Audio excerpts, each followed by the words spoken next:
Hey y'all, welcome back to A Dinosaur in the Library. I'm Dawn, and I'm here to make a very short video. So you probably noticed that I did not put up a video last week. I want to apologize for that. I have been sick for the last week and a half or so. I'm pretty much over it now. I've still got a little bit of a cough. My throat is still giving me trouble, but that's why I didn't make a video last week. My voice was going in and out, and my students couldn't hear me in the back of the room some days. So it was kind of a difficult week or two on that front, which is why I did not make a video. So I just wanted to post this really quick one to let you guys know that I'm still here. Not taking a break or a hiatus from BookTube. I've just been sick and kind of super busy with the semester starting. I've got grading and assignments and stuff piling up, so but I am doing some recreational reading, probably when I shouldn't be, but it does keep me sane. I just finished Margot Jefferson's memoir Negroland, which I really enjoyed. I think I remember I think I gave it 4 stars. I can't show it because I let my friend borrow it, but it was really good. I'll do an actual review of it later on. That may be the video I post next week. But suffice to say, it was really good. And if you like memoir or nonfiction, then you definitely should check it out.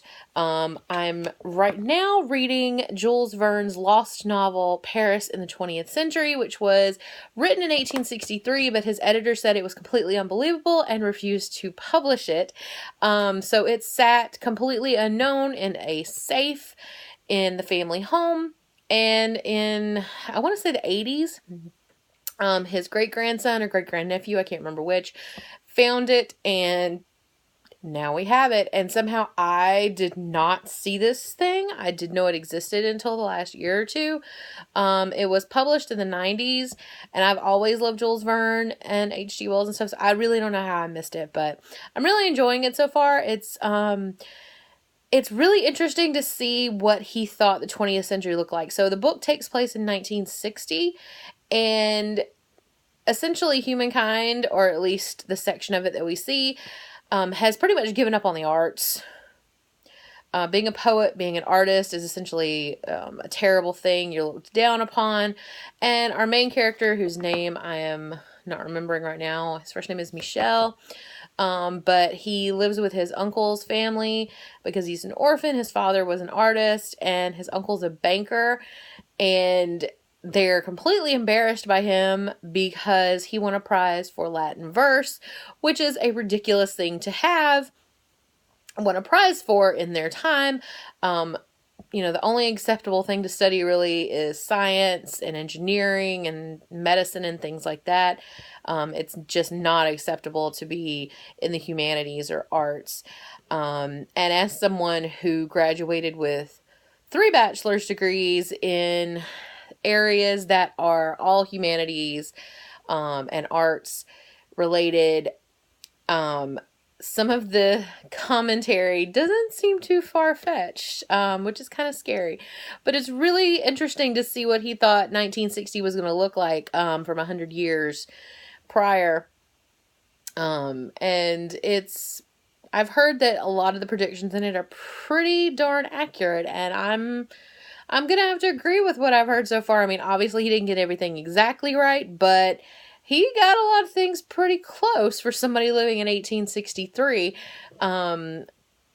Things that presage fax machines and, things like this. So it's really interesting. So if you like Jules Verne, it's a little different, I think, than, 20,000 Leagues Under the Sea. It's still Jules Verne, obviously, but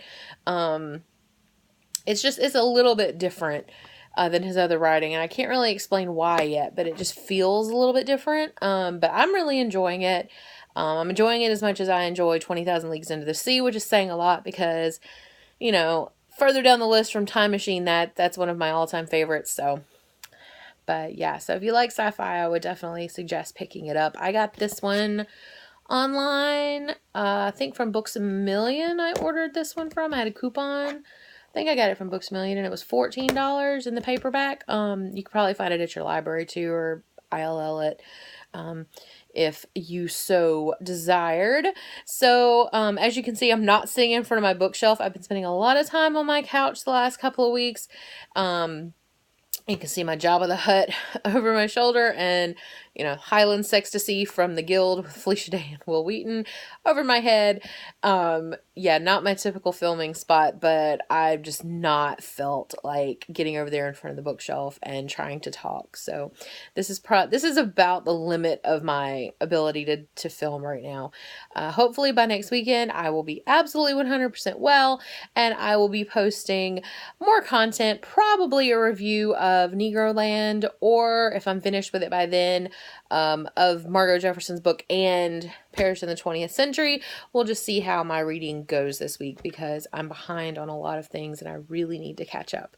And I need to get some grading done, and they've got assignments, and yeah, so I hope that all of you are well. I hope that the cold that is going around here is not attacking your areas of the world or your area of the country. I hope that you are not having to deal with it. And if you are, I really hope that you have a comfortable couch and a nice comfy bed to comfort you in your sickness. And I will see you all next Sunday with a little bit longer and better video. So hope you guys have a great week. Bye.